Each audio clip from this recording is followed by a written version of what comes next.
जी अस्सलाम वालेकुम। ਜਿਹੜੇ ਬੱਚੇ ਆਪਣਾ ਦੋਸਤ ਤੇ ਬਾਪ ਸ਼ਿਕਾਇਤ ਕਰਦੇ ਨਾ ਸਾਡੇ ਬੱਚੇ ਜਿਹੜਾ ਨਾ ਸਬਕ ਸਹੀ ਯਾਦ ਨਹੀਂ ਕਰਦੇ, ਬਹੁਤ ਕਮ ਜ਼ੇਨ ਰੱਖਦੇ ਆ, ਬਹੁਤ ਕੁੰਦ ਜ਼ੇਨ ਆ, ਯਾਨੀ ਕਿ ਉਹਨਾਂ ਦਾ ਹਾਫਜ਼ਾ ਬਿਲਕੁਲ ਕਮਜ਼ੋਰ ਆ। ਅਲਹਮਦੁਲਿਲਾ 2 ਹਫ਼ਤੇ ਸਾਦਾ ਚੀਜ਼ ਦੱਸਣਗਾ, ਬਣਾ ਕੇ ਲਾਜ਼ਮੀ ਟਰਾਈ ਕਰਿਓ। ਉਹਨਾਂ ਦੀ ਜਿਸਮਾਨੀ ਗਰੋਥ ਵੀ ਅਲਹਮਦੁਲਿਲਾ ਬਹੁਤ ਅੱਛੀ ਹੋਏਗੀ ਔਰ ਮਾਈਂਡਲੀ ਇਤਨੇ ਸਟਰੋਂਗ ਹੋ ਜਾਣਗੇ ਕਿ ਕੰਪਿਊਟਰ ਤਰ੍ਹਾਂ ਬੱਚਿਆਂ ਦਾ ਜ਼ੇਨ ਕੰਮ ਕਰੇਗਾ।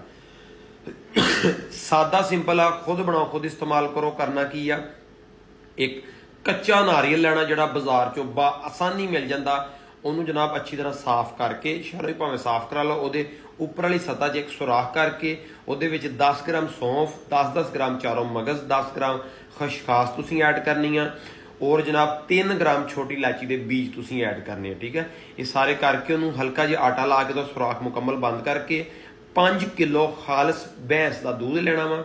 ਵੀ ਕੋਸ਼ਿਸ਼ ਕਰਿਓ ਖਾਲਸ ਦੁੱਧ ਹੋਵੇ, ਆਮ ਬਾਜ਼ਾਰਾਂ ਤੋਂ ਕੈਮੀਕਲ ਦਾ ਦੁੱਧ ਬੜੇ ਸ਼ਹਿਰਾਂ 'ਚ ਮਿਲਦਾ ਉਹ ਨਾ ਹੋਵੇ, ਖਾਲਸ ਮੱਝ ਦਾ ਦੁੱਧ ਹੋਵੇ।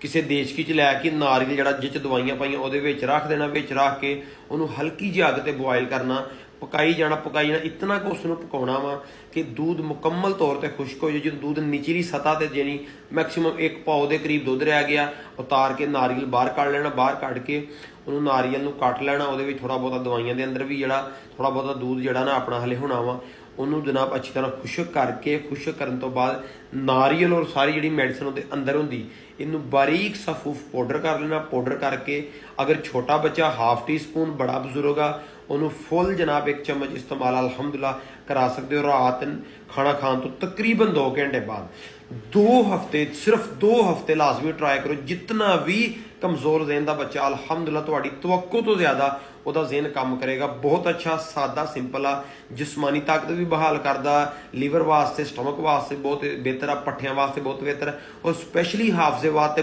ਬਹੁਤ ਅੱਛੀ ਚੀਜ਼ ਆ। ਟਰਾਈ ਕਰਕੇ ਫੀਡਬੈਕ ਲਾਜ਼ਮੀ ਐਡ ਕਰਿਓ। ਬਹੁਤ ਸ਼ੁਕਰੀਆ, ਥੈਂਕ ਯੂ, अस्सलाम।